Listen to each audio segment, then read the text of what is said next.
moment.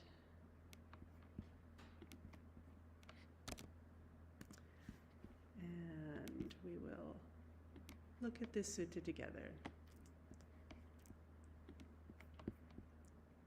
On the screen, just a moment.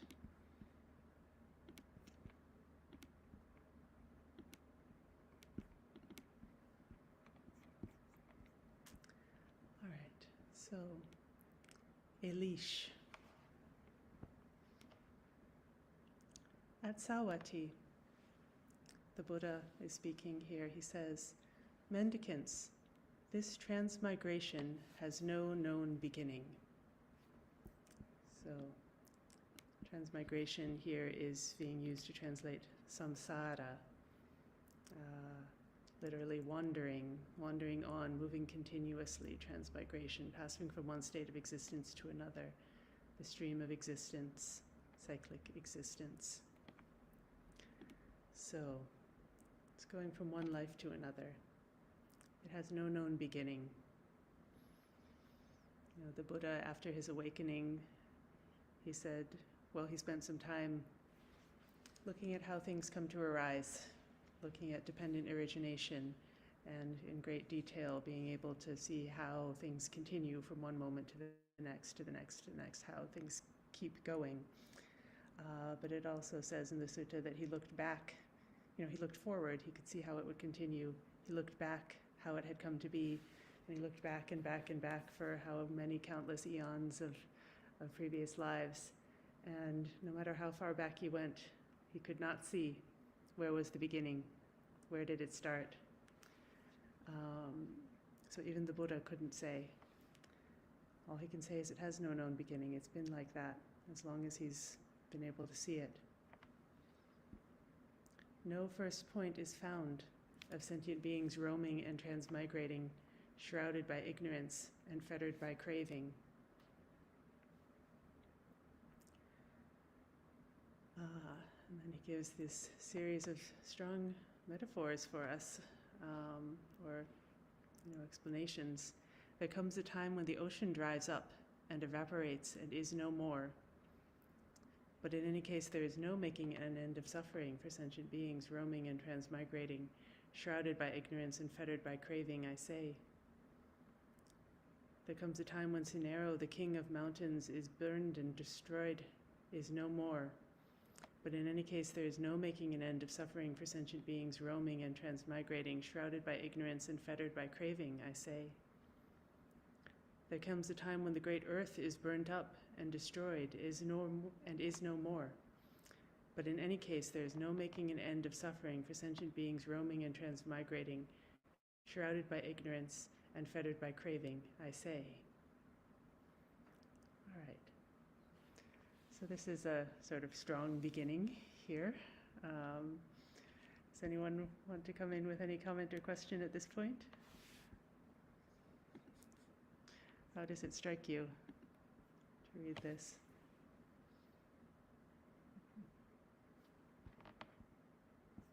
Daniel, yes? Sometimes I think, I'm echoing a little. I don't know if I'm echoing for everyone else. Let me see.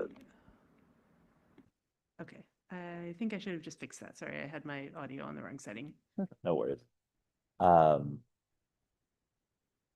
think sometimes it can be easy, at least for me, this is my own experience, to kind of get caught up in the what's the word? Get caught up in sort of the rush, the hustle, the hysteria, the kind of sometimes chaos of the world, and it can feel overwhelming, and it can feel overwhelming. And I tend to find that sort of meditating on these things, which I remember doing originally after reading the sutta about their children building sandcastles, and then them knocking them down. It can help to have this sort of broad perspective, I think, and understand that, the cosmos and sort of infinite time is so much bigger than these immediate moments. And I find those really helpful. I think Aya Sobana, was listening to one of her talks the other day, and she said, she talked about, someone being like rude to you in traffic or something like that. And she was talking about how you can take a different mindset about it. And one of the mindsets was sort of like, well, people have been rude to each other for infinite time through countless lives. So why is this particularly remarkable? Why am I obsessed with this particular instance? And that's kind of what this part of the sutta makes me think. Yeah. Yeah, absolutely. It does put our problems in perspective. Even this is, I think there's a lot of concern in the world these days about, things being destroyed. There's, concern about climate change. There's concern about, decline of various institutions and things that we've relied on over time, and things falling apart. I think there's this sense or this mood in the world of fear and concern about these things. And, and here it's saying, well, yes, these things that we've relied on, the mountains, the great earth, they do. The ocean dries up. The earth gets burnt up. The king of mountains gets burnt up and destroyed. Even these great, great things don't last forever. And that's part of the reality of things that we can see when we look at a larger time scale. And so to know that we can't rely on those, basically. But we also see that we're stuck. We're stuck in this cycle of, even on these great time scales, we're still in this thing of going around and around and around with nothing reliable to stand on. So even on such a great time scale, we continue to circle, shrouded by ignorance and fettered by craving. So, yeah. Any other comments here? Okay. Well, anyway, it's a sort of strong statement of our predicament. I think the intention being to inspire us to come out of it if possible. So let's go on. Richard, yes. Well, thank you. This word here, satta or satam, which comes from satta, being translated as sentient beings. See how you clicked on it there? And if you look and you see at the end, it kind of breaks it apart as a TTA, ASA, TTA. This is kind of a very roundabout way of trying to get a meaning out of this word. It's probably something in the commentaries or maybe Buddha Ghosh or something, developed these concepts. But if you look at the word satta, it can be very simply broken up into sa and atta. So sa is one zone and atta is self. So it's just saying, we're one zone self, or in a plural type way, they're implying, that's, no beginning can be found for one's own self, wandering here and there, throughout the world. Anyways, it's just, people may disagree, but I'm just saying that I think it's just a very straightforward, way to translate it. You don't have to break it apart into all these strange, seemingly unrelated, things to come up with where it's coming from. Anyways, thank you very much for listening. Yeah, thank you. Good to have these perspectives.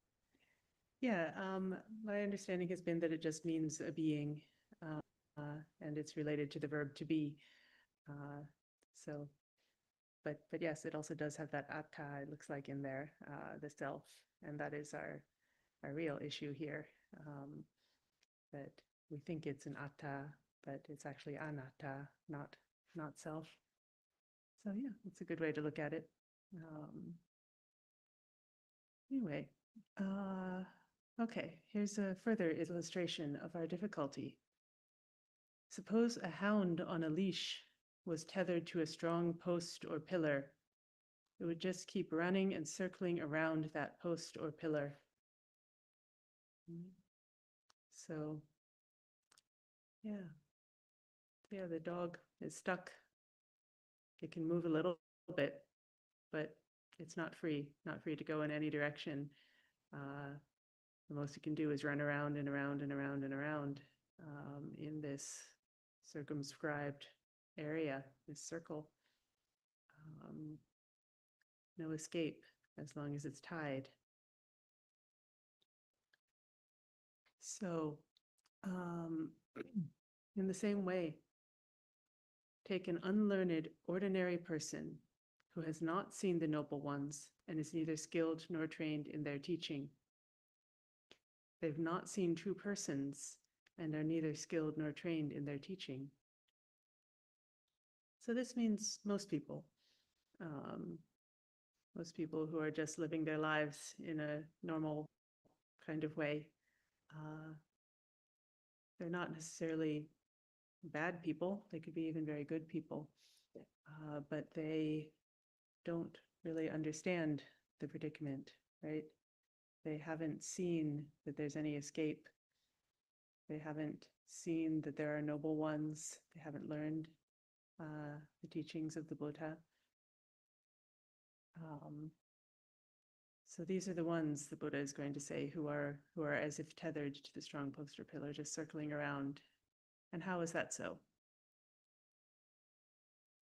They regard form, feeling, perception, choices, and consciousness as self. Or self as having form, feeling, perception, choices, consciousness. Or as those things in self, or as self in those things, that is, in the five aggregates. They just keep running and circling around form, feeling, perception, choices, and consciousness.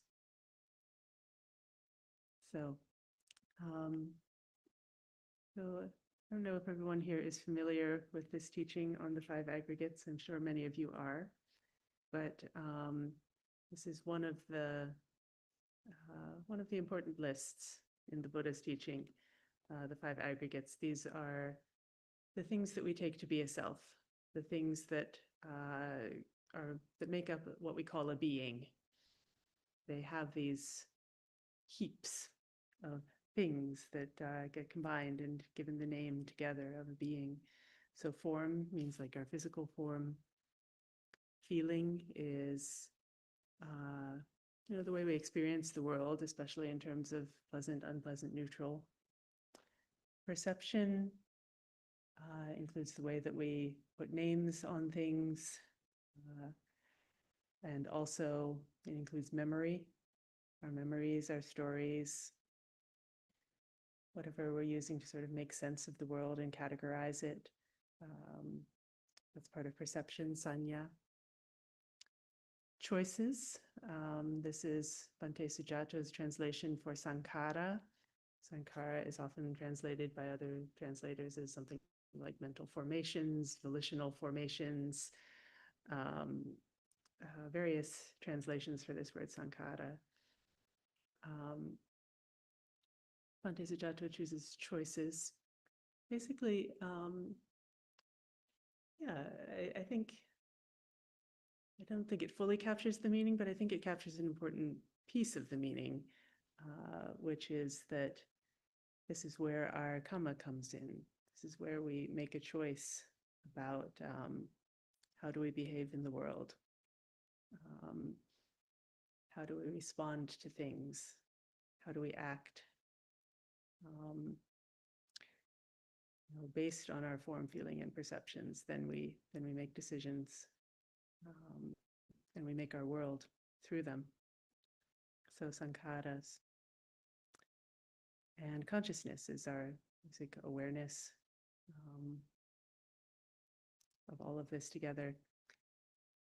And these are things that we can think of as ourself. We can think of as our body as ourself. We can think of our feelings as ourself. We can think of our categorization of the world and our memories as ourself. We can think of our choices, our volitional actions as ourself. We can think of our consciousness or awareness as ourself. Or else we think that the self has these things, or that these things are in ourself, or that ourself is in them. Anyway, I think sometimes in the suttas, the Buddha will meet somebody and they'll have their philosophical debate, and some of them will say things like, oh yes, form is the self, and only this is true, nothing else is true. And the Buddha will, argue with them and say, well, how about this? If you could, if form was really yourself, wouldn't you be able to have some sort of control over it? You say, it may be like this, may it not be like that. And you can't, so therefore form can't be yourself. Right? And, in this, there's often those people will agree and say, oh, well, maybe it's not form as myself, maybe myself has form, or, and they'll move to one of these other positions, right? I think most people are not stuck on just one of them, but we're sort of shifting all the time in our conception of what a self is. We'll identify with one of these ways of looking at it, and then another, and then another, and then another. But there's always this underlying delusion that there is a self that has some relation to these five aggregates, that is entwined with them in some way. And that's our basic difficulty. This is what the Buddha says. They keep running and circling around form, feeling, perception, choices, and consciousness, trying to make it a self, trying to find a self in it. When in fact, it's each of these things, each of these aggregates is itself, impermanent, constantly changing, not settled, not the same. And their interaction with each other also is all constantly changing, swirling around. And so there's nothing settled and solid and permanent in the midst of it. But as long as we're running around and around them as if they are a self, then doing so, they're not freed from form, feeling, perception, choices, and consciousness. They're not freed from rebirth, old age, and death, from sorrow, lamentation, pain, sadness, and distress. Okay, I want to pause here again. Any questions, any comments, anything anyone would like to come in with here?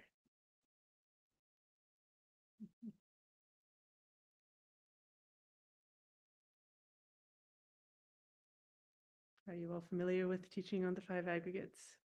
Richard, yes.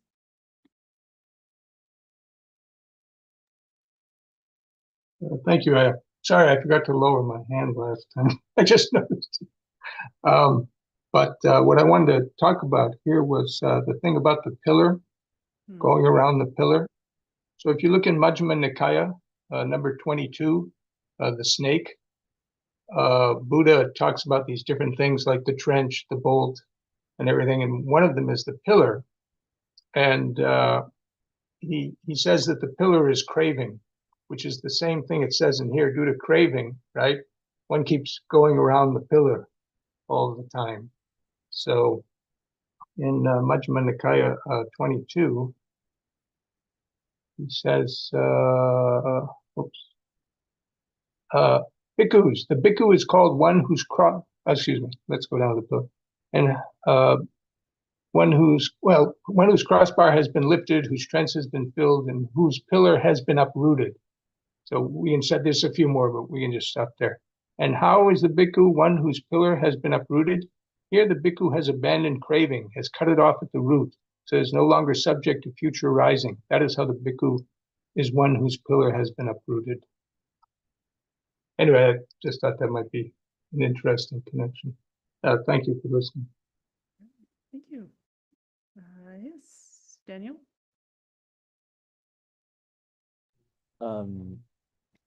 Yeah, I think I really have enjoyed a lot of the talks and a lot of the kind of philosophical discussion around the aggregates that I've gotten to participate in, and I think one thing that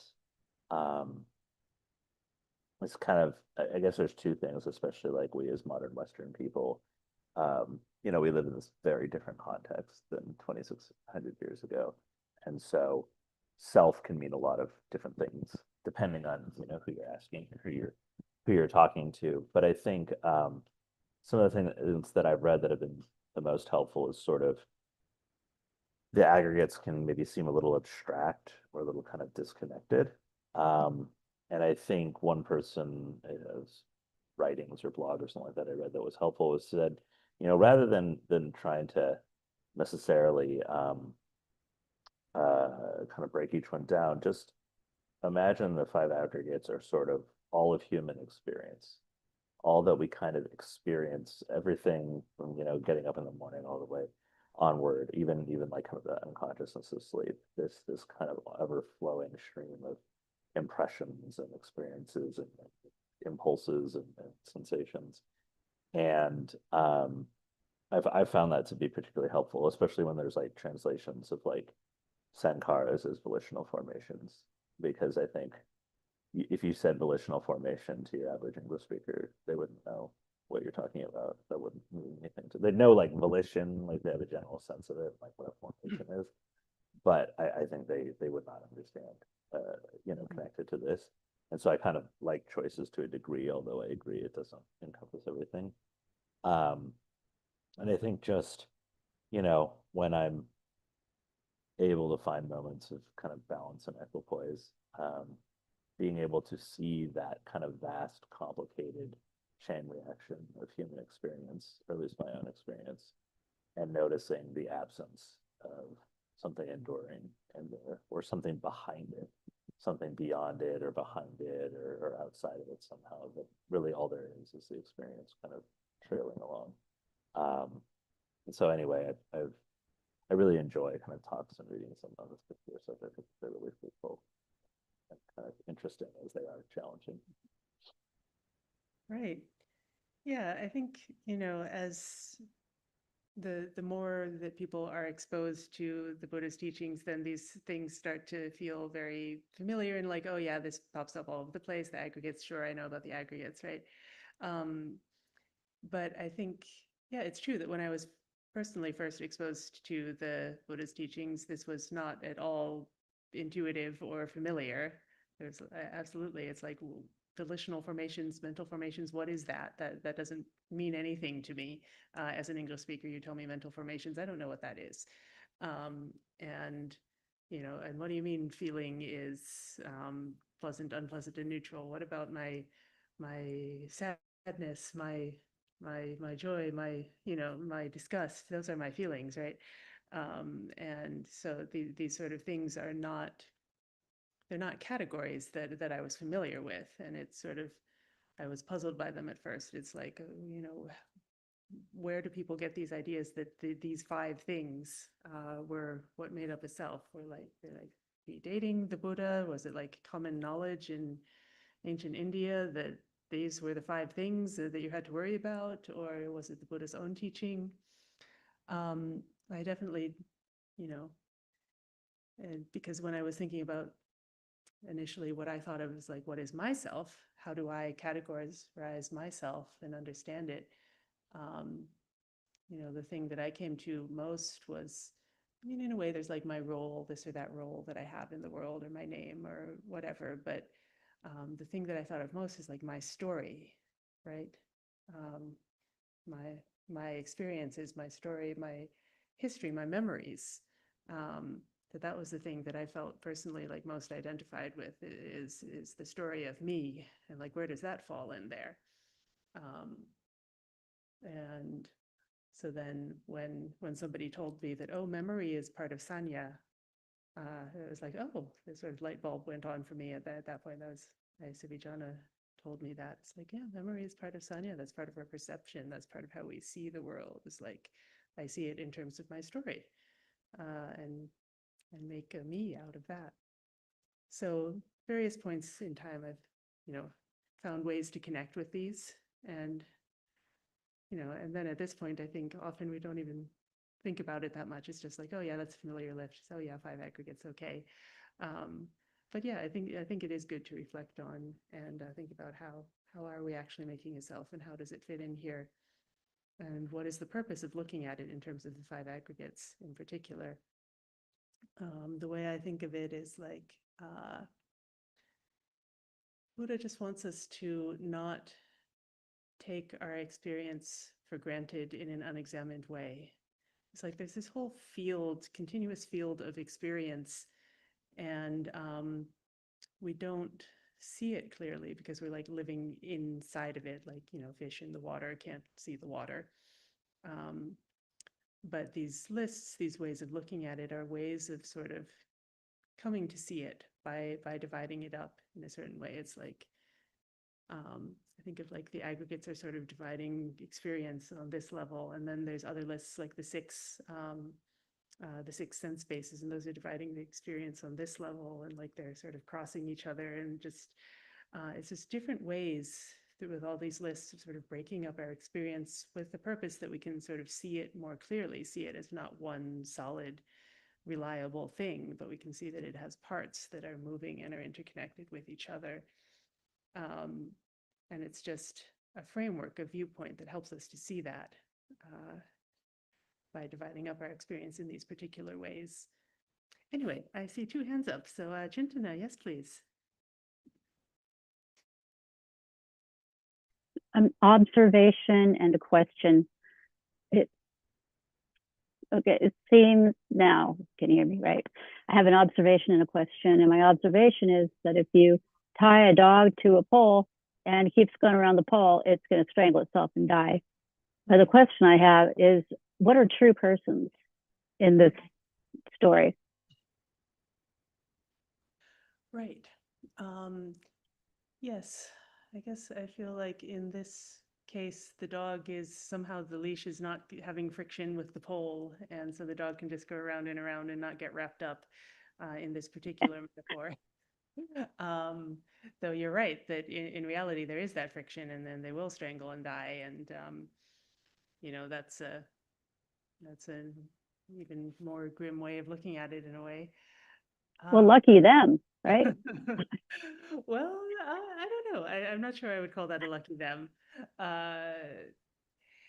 Yeah, because, well, then we get into mixed metaphors and mixed similes, and like death and rebirth, like that dog is still going to be reborn. Oh, yeah. Even if it strangles itself on a pole. So, there are limitations to the metaphor here. But True. yeah. Well, your question was, what are true persons? Okay, Yeah. so true persons is Sappurisa. Okay, it's all abbreviated here in the Pali, so I can't click on it. But Sappurisa, a true person, it's, I think, usually like equivalent to the noble ones. It's those who have realized something in the Buddha's teaching enough that they are sort of, that they know the truth, they know the Four Noble Truths, and they are oriented towards those they're practicing in that way. And, speaking of posts, this is a negative vision of the post, a negative simile about the post, but there's also the simile of the post firmly grounded in the earth, that the true person is like that.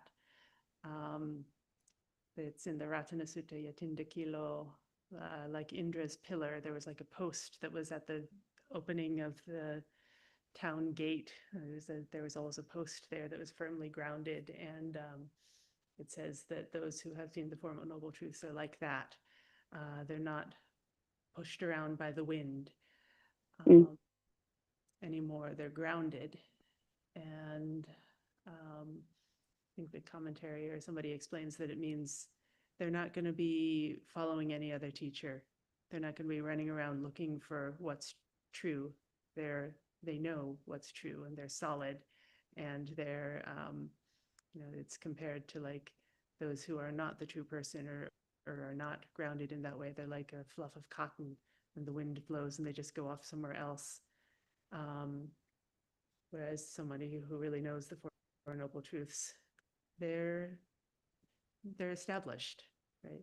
They're established in that truth, and they become a true person. And they can't be shaken from that. Even if they're not completely awakened yet, they're not going to be looking anywhere else because they know that for themselves. And then they can be steady for others also. So that's a true person. Thank you. Ananaya, yes. Well, just quickly, more to what Daniel started out with. One of the things about Western psychology is that it doesn't, the West in general does not, I mean, I'm talking from Socrates, the Greeks on up as it's developed.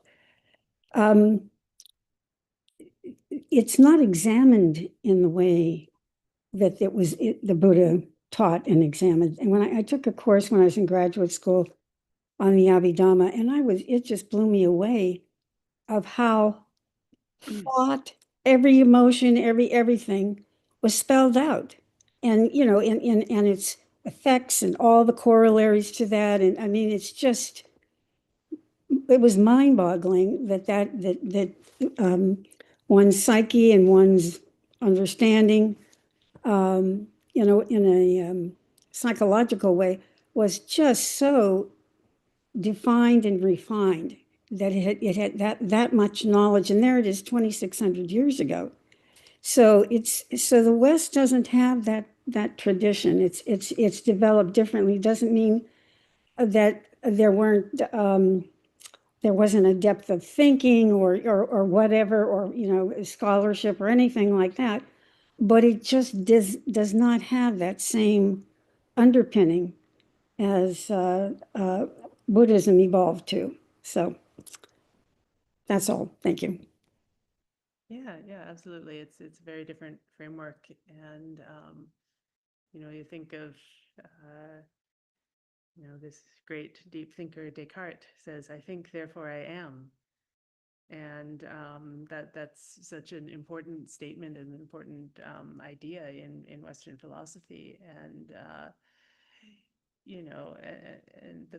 for Buddhism, it's just like, well, it's not simple enough. You have to break that down. What is thinking? What is I? What is existence? He's trying to break it down to the simplest thing, but there's smaller parts. And so it's not a solid thing. I think, therefore I am, which, something like the Abhidhamma, or even, the teaching on the five aggregates or something already is sort of breaking that into smaller parts and saying, these things are interrelated with each other. And to think that just because there is thinking, there is an I, that's a mistake. That's a big thing. It's not personal. And that's the chief delusion, is that we think it's personal when in fact it's not. And that's further, what the Buddha really spells out. There's nothing personal here. Right. And at the same time, of course, there is a sense of self. We have a sense of self, and it's quite strong. And so then it takes a lot of investigation to think, like, where does that come from? And the Buddha here is saying, okay, well, let's not just take it for granted that we have a sense of self, therefore there is a self.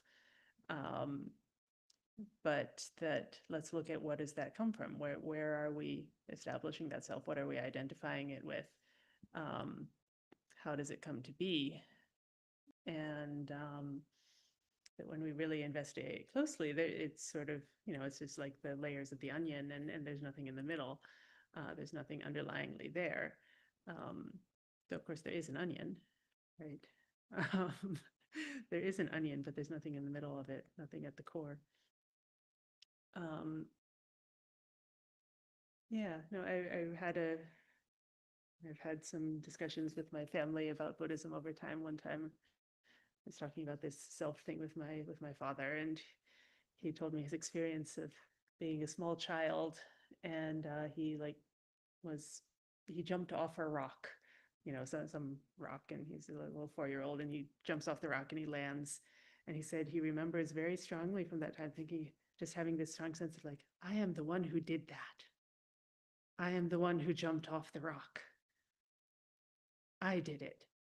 And that sense was like somehow profound and memorable and meaningful to him, even, many decades later when he was telling me this. It's just like, I knew there's a self, I'm the one who did it. And, not to like criticize my father in any way with this, just that's the kind of feeling that we have, is like, yes, there is a me, it's got to be a me. Who else could possibly be doing it? It was me. And, that's our condition. But we can look more deeply than that. We can look inside at the parts of what makes up that sense of self, and see that there's nothing, that it's really just sort of hollow at the core. If we don't do that, then we keep running and circling around form, feeling, perception, choices, and consciousness. And we're not freed from form, feeling, perception, choices, and consciousness. We're not freed from rebirth, old age, and death, from sorrow, lamentation, pain, sadness, and distress. If we don't do this kind of investigation, we're not trained in it, if we don't know of anyone who has done this and been freed. So they're not free from suffering, I say. Let's go on here. But there is freedom. The Buddha always starts with the negative and goes to the positive, the good news. So here's the good news. A learned, noble disciple has seen the noble ones and is skilled and trained in the teaching of the noble ones. They've seen true persons and are skilled and trained in the teaching of the true persons. They don't regard form, feeling, perception, choices, or consciousness as self, self as having consciousness, consciousness in self, or self in consciousness. They don't keep running and circling around form, feeling, perception, choices, and consciousness. By not doing so, they're freed from form, feeling, perception, choices, and consciousness. They're freed from rebirth, old age, and death, from sorrow, lamentation, pain, sadness, and distress. They're freed from suffering, I say. So this is the flip side. This is the flip side, that we can be freed if we investigate in this way. Are there any comments at this point? Comments or questions? Daniel, yes? I really like what you said earlier, about the self being a story. I think I heard that some time ago, maybe earlier on when I started practicing with y'all, from Ayasavana, and I'm in a graduate program for psychology, and that really kind of lines up with how self is talked about and discussed, in class. And the idea that the stories we use to make sense of this complex soup around us, this human experience, are critical in determining the type of person you'll be, and the type of life you'll lead, and especially like the sort of satisfaction or lack thereof you'll have around life. Mm-hmm. And yet I look at like my sister and me, who had extremely similar circumstances and extremely similar experiences, and yet chose to interpret them vastly different ways, and thus became very different people. And so, given that the story can be kind of arbitrary in a sense, there isn't that enduring existence to it, right? You could have told a different story about all this. So why are you grasping at it? What do you determine what's valuable? So I found that to be really helpful when I think about self, because I think sometimes the suttas will say self doesn't exist, but then it's really hard to understand what self is. And so what are they saying isn't real? And I think I found that to be really helpful. So anyway, thank you. Yeah, thank you, definitely. We can choose our own story in a way that it's not predetermined. It's not It's not dependent on the conditions in a way. But I think it's not just about choosing our own story though, because then that's still a self in there. It's like, it's like taking yourself as the protagonist in the novel, right? We're making our lives as if they're novels. And I want to have a really good novel. I want to let my life be the great American novel or whatever, right? And then that will be what's meaningful and lasting, right? I have some sort of idea about my life being, excuse me, a work of art that is me, right? Earlier in my life, I did have delusions that I was going to be a writer or a novelist or something, and that has not come to pass. And I'm not really interested in it at this point, but I did have that idea.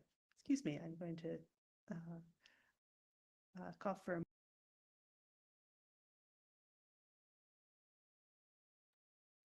okay. Yeah. So yeah,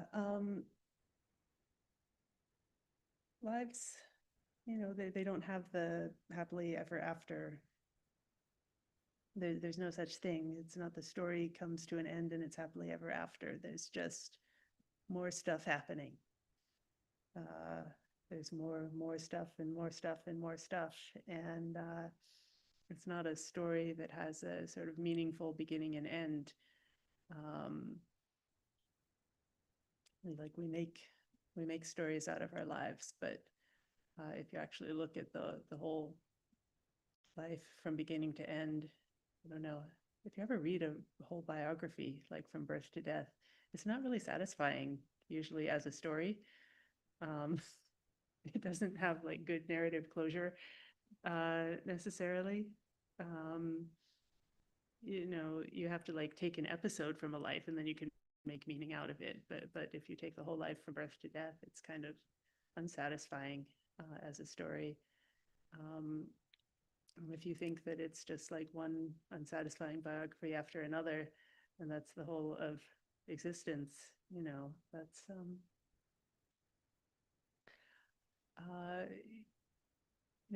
for me, it's like what do I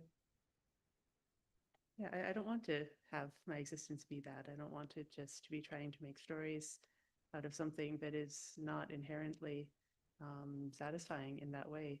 It doesn't have a definite endpoint and a meaning and here's the moral of the story, and then we can all feel good about it and live happily ever after. It's not like that. So then we should try to not identify with those stories, not circle around them, and find the way to be free from them. Okay. So any more comments here? We do have a little more time, and I will go to another sutta if we need to, but I want to open it up if there are any more questions or comments at this point.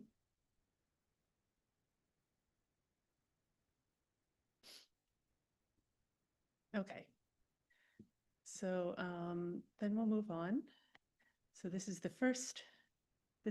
Samyutta Nikaya 2299. And now we're going to go to the next one, Samyutta Nikaya 22-100. This is also a leash. This is the second leash sutta. And it's got some similarities, but it fleshes some things out. So let's take this one on. It starts in a very similar way. Mendicants, Atsawati. Mendicants, this transmigration has no known beginning. No first point is found of sentient beings roaming and transmigrating, shrouded by ignorance and fettered by craving. Suppose a hound on a leash was tethered to a strong post or pillar. Whether walking, sitting, standing, or lying down, it stays right beside that post or pillar. In the same way, an unlearned ordinary person regards form like this. This is mine. I am this. This is myself. They regard feeling, perception, choices, consciousness like this. This is mine. I am this. This is myself. When walking, they walk right beside the 5 grasping aggregates. When standing, sitting, or lying down, they lie down right beside the 5 grasping aggregates. So, you should regularly check your own mind. For a long time, this mind has been corrupted by greed, hate, and delusion. Sentient beings are corrupted because the mind is corrupted. Sentient beings are purified because the mind is purified. Okay. So we've got a repeat of the previous simile about the dog tied to the post. We've got the addition of this thing about the 4 postures, and that whatever that dog does, no matter what posture it's in, it's still tied to that post. And for us too, we walk tied to the post of the 5 aggregates. We stand, we sit, we lie down, tied to that same post. One thing that I'm interested in here that I'm curious in your thoughts about, I don't actually have a exact thought about it myself at the moment. It's like, it implies that if the leash was cut, the dog could walk away. And for us, if our connection to the 5 grasping aggregates is cut, then who walks away? Curious if any of you have thoughts about that. Sorry, my computer needs to be charged. Just a moment. Change my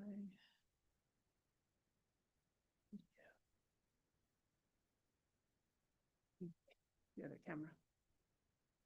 Yes, Richard, what's your thought? Thank you, Anne. Now, I know what I'm about to say might sound controversial, and people will just probably reflexively disregard it. But as Bhikkhu Bodhi explained in his 156th lecture series on the Majjhima Nikaya, when the idea of no self was brought up to him as a question, he said very clearly that there's no place in the suttas where Buddha talks about no self. That's a misunderstanding. But somehow it's become sort of like reflexively understood that somehow he's saying that. And so this is a perfect example where if there was no self and you cut the leash, the dog, what, just disappears? What's the point? It doesn't matter. Attached to the pillar, not attached to the pillar. So it's very clear in the suttas, Buddha constantly talks about anatta in connection with various things. And those are the 5 khandhas and the subcategories of form. Form is made out of the 4 elements existing in space, and the cognition of same, which gets translated as consciousness for cognition, and as well as the 6 senses and things of that nature. As a matter of fact, this word here, I don't know if I can find it. I think we moved on. Anyways, chitta is not self. A few things like that, but he never says that the ceta, which is actually the mind, is not self. And it's the mind that's doing all these things. That's why it's called liberation of mind. If you get to, ceto vimukti. So the mind becomes liberated. And so I think people would do well to study the suttas carefully, and your question is an example of that. Well, wait a minute, there's no self, and where's this dog, going, or anything like that. And if you can let go of that idea for a while, even no matter how attached to it you are, and just start thinking in terms of non-self. And where does the Buddha talk about non-self? And where does he apply this concept of non-self? Then what's being discussed, I think, will become a lot clearer. And anyways, I just want to make that point. People can disagree with me if they like. Thank you very much for listening. Mhm. Right. Yeah, I think it's true. There's not anywhere in the suttas where the Buddha categorically says there is no self. But he does say that all dhammas are not self. So how to tease that out, then that's that's one that has been discussed endlessly for millennia now, exactly how to understand that, and many ideas out there. So I don't think we can or necessarily should rehash all of them here and now today. But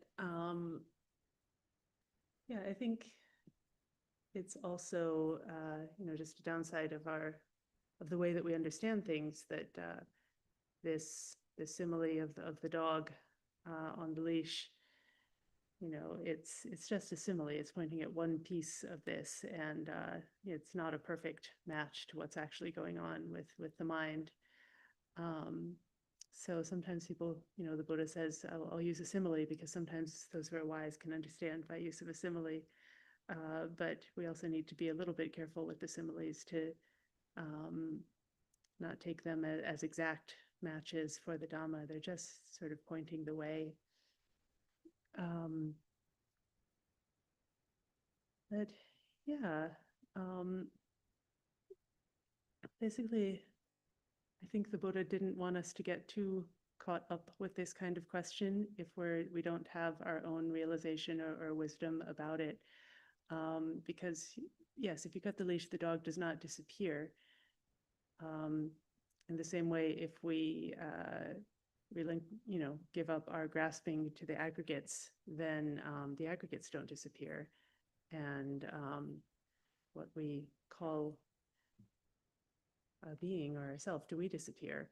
Well, there's not a self in the beginning that is disappearing, right? It's not like I had a self and then it was annihilated. It's like the self, or the thing that I thought was a self, the sense of self being tied to any of these individual aggregates, that goes away at the point of full awakening. The conceit I am is one of the last things to go away, one of the final fetters to fall away at full awakening. Until that point, we have some sense that I am, and then eventually that sense falls away. Anyway, Richard, yes.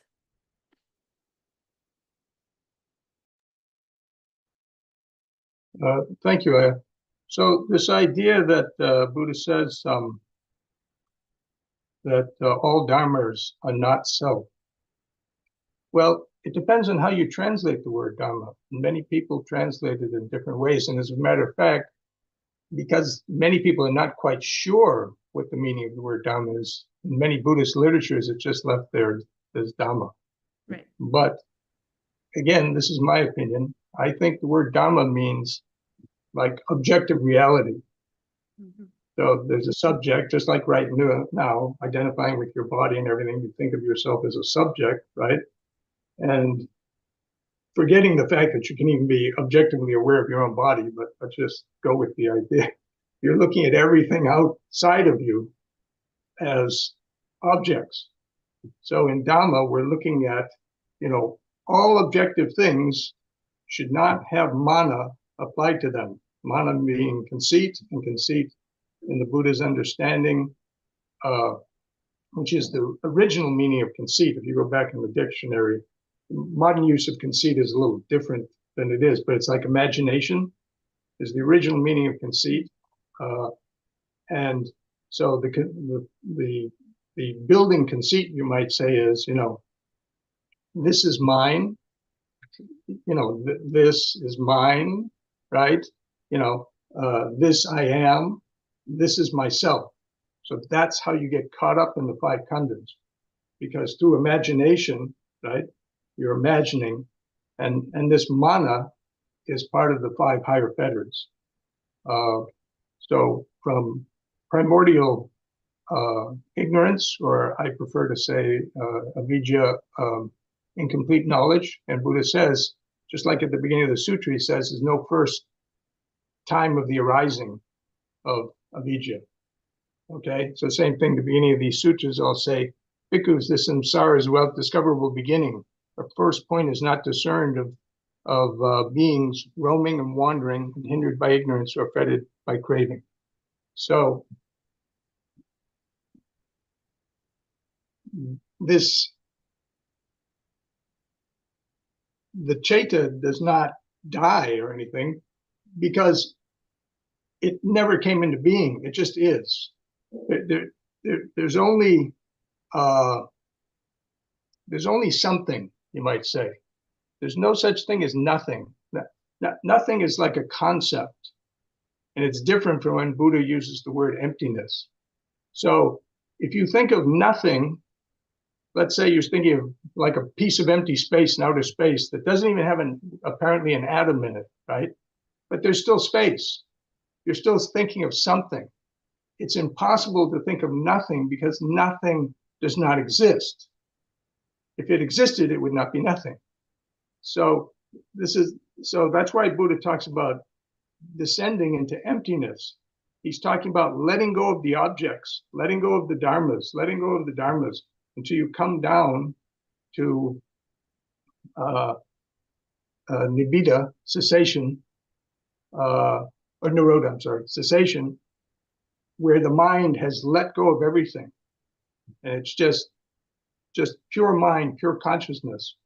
And if anything arises in the mind, right, that goes under the 5 fetters, right? So from ignorance, right, the disturbance arises. That's the arising of a sankara. An imagination begins to arise in the mind. And that imagination, in terms of the 5 fetters, is a mana. And that mana is these 3 things. This is mine, this I am, this is myself. And it manifests either in the formless realm or in the realm of form. So you can see that pattern. So that's why if one attains Chaito Vimukti, one's not completely an arahant, but is very, very close to being an arahant. And so Buddha says at that point, they can think any thought they want to think and not think any thought that they don't want to think, because they have complete control over their mind. And this goes along with citta, one state of mind. Buddha teaches that we want to attain the abhicittas, the higher states of mind. And that's what you're doing either through loving kindness and being friendly and kind to everybody, or by raising your mind through the jhanas. You're attaining higher and higher and higher states of mind until you can, if you can do it, attain nirodha, cessation. So anyway, I just want to make that point. It's different ways of looking at the Dharma, and these things might activate your mind, and you might have a breakthrough to the Dharma. And because if the thoughts and attachments that you had right now were enlightening, you would be enlightened. And I had to come to this conclusion myself many, many years ago, that all my thoughts and all my ideas were all of avidya, ignorance. And that was blocking my mind from being able to make that leap. And so I had to strip my mind of everything. And so unfortunately, you have to kind of be honest with yourself. And I'm talking honest all the way to the core of your being, that you've got to strip out, all these wrong things, because it's these wrong things and wrong ideas that are causing these wrong habits and wrong states of mind. Anyway, I probably spoke too long, but thank you very much for listening. That's just my opinion. Yeah, thank you. I especially like your last point that if the thoughts and ideas that we have now were enlightening, we would already be enlightened. So there needs to be something that is let go, that is stripped away. We need to give up all of those things and be willing to give up those ideas in order to actually make some breakthrough to the path and to seeing clearly. I don't know what was coming to mind is more on a more on a mundane level, it's sort of like when our former President Obama, he got himself in trouble one time talking about, you know, if people had built a business or something, he said, you didn't build that because you didn't build the roads and you didn't, build the school system that trained your employees and all of this. Like, you didn't build that. And then people got really angry and was like, yes, we did build that. But he's right in a sense that, we didn't, what we own, the way that we live, even just on this sort of mundane worldly level, it's all interconnected. We didn't ourselves, most of us, build our houses and grow our own food. We're not living self-sufficiently in that way. And even those of us who are trying, well, how did we do that? We learned to do that from living in a society that taught us how to try to do that. Even the survivalists living out somewhere, they're not independent. They're not able to live without a society, and they're not able to live without an earth, without plants that grow in order to make their food, and earth that exists in order to build their house. And we're not separate. The story of us and the food that we grow and the earth that we live on, it's all the same story. I think it's Carl Sagan who said, if you want to make an apple pie from scratch, you have to reinvent the entire universe. And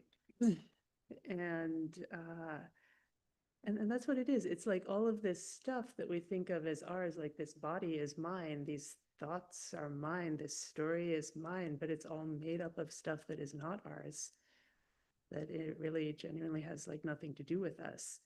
And it's that realization that, wow, actually, this has nothing to do with me. Even this body has nothing to do with me, because it's all built out of things that were here before there was any concept of me, this person that I think I am. It predates that. It's dependent on things that came before that, and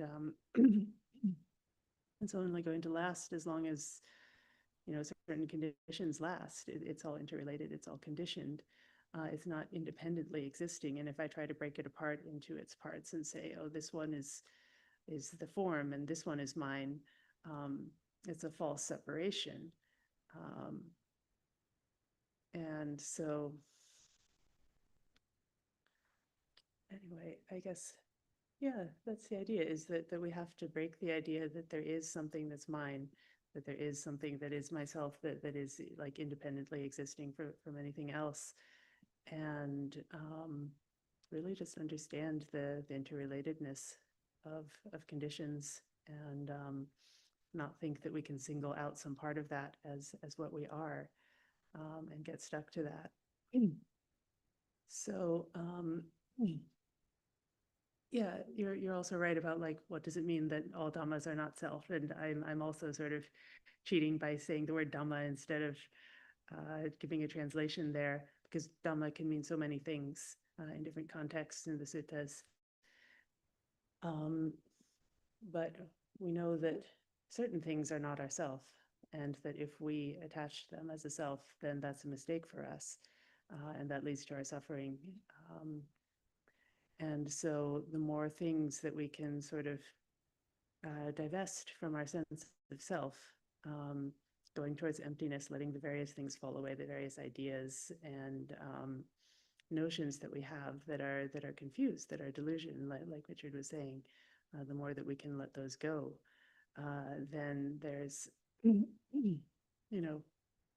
like we're narrowing it down. We're saying, okay, well, this one is not myself, this one is not myself, this one is not myself, this one is not myself. And, there's so many things in experience, so many ideas, so many possibilities of things that we can attach to and connect to and put ourselves into. And the exercise here is to sort of go through all of them and say, actually, no, that's not it. Actually, no, that one also doesn't ultimately have anything to do with me. I didn't build that. It's here through causes and conditions. And it's not that we have no agency at all. We do have some agency. We have our karma. We can make choices. But there's so much that is not in our control, and that is just clearly not ours if we really look closely at it. Anyway, I want to come back to the sutta here, because this next part is interesting. It says, you should regularly check your mind.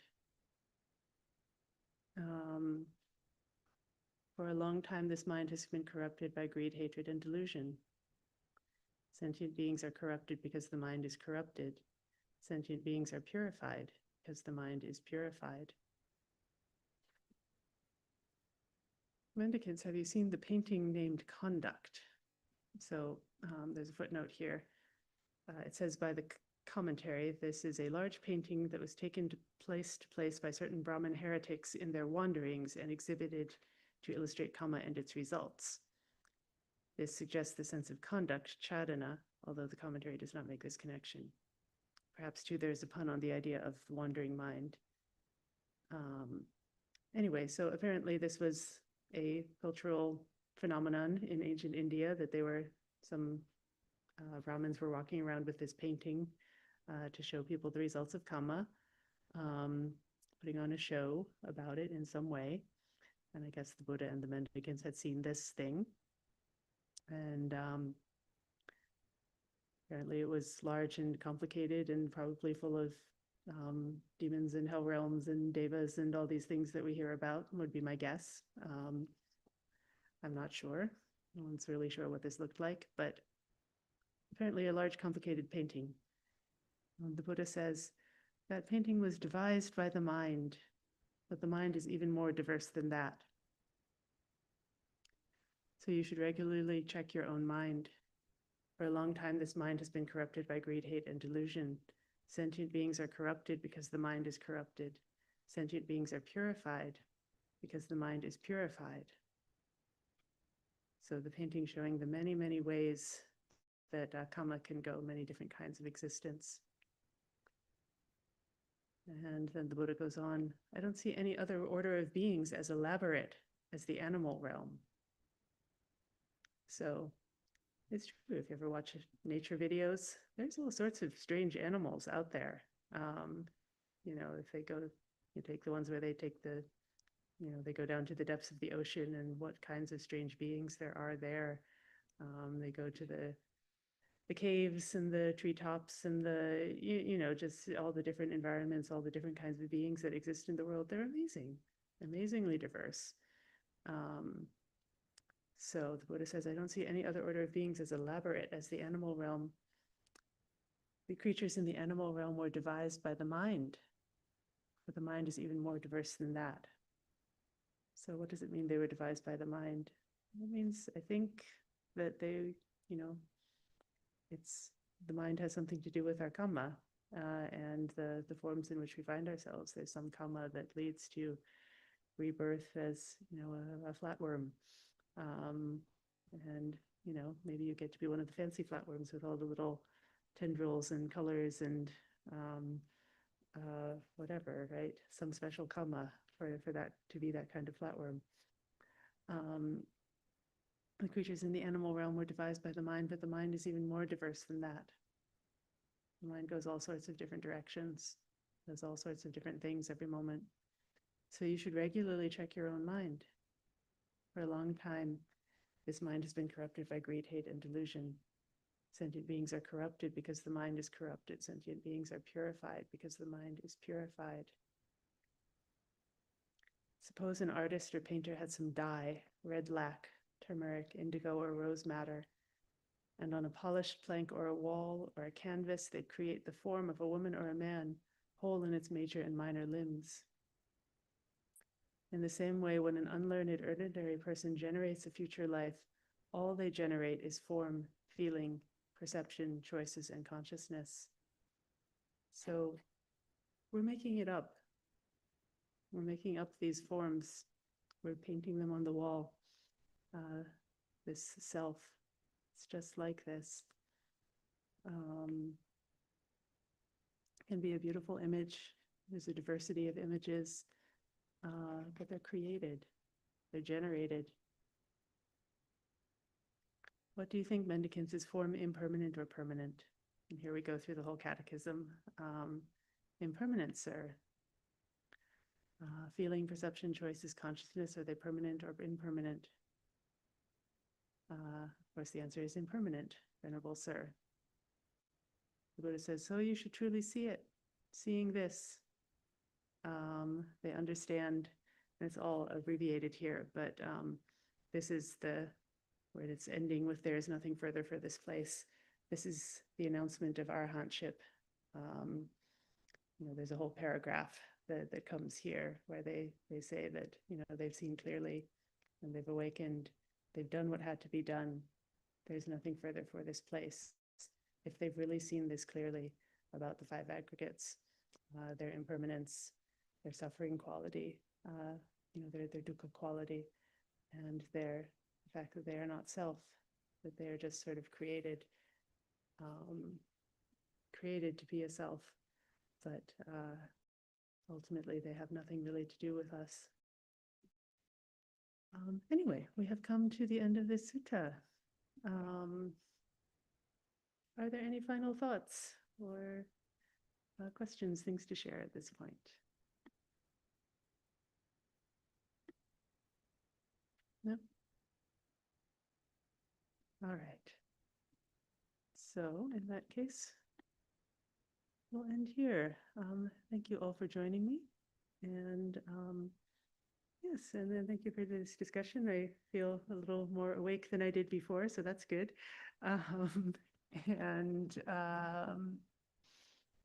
Yeah, again, I'm not quite sure why Ayamada Ajina chose these suttas for us, but I appreciate her choice, and hopefully we'll see her back again when she's feeling a little better, and we'll be sharing with you again about our pilgrimage journey in next week sometime.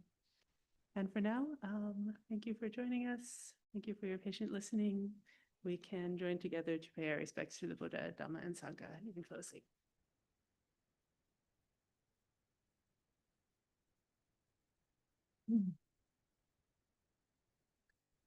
Arahang Samma Sambuddho Bhagava Buddhang Bhagavantang Abhivademi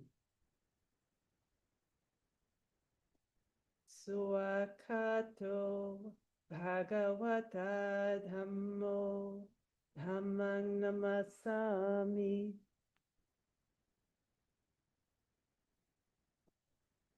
Supatipanno Bhagavato Sawaka Sangho Sanghang Namami.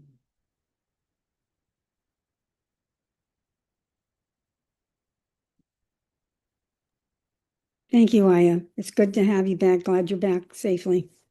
Thank you. All right. Have a Thank good you, afternoon, everyone. Sadhu.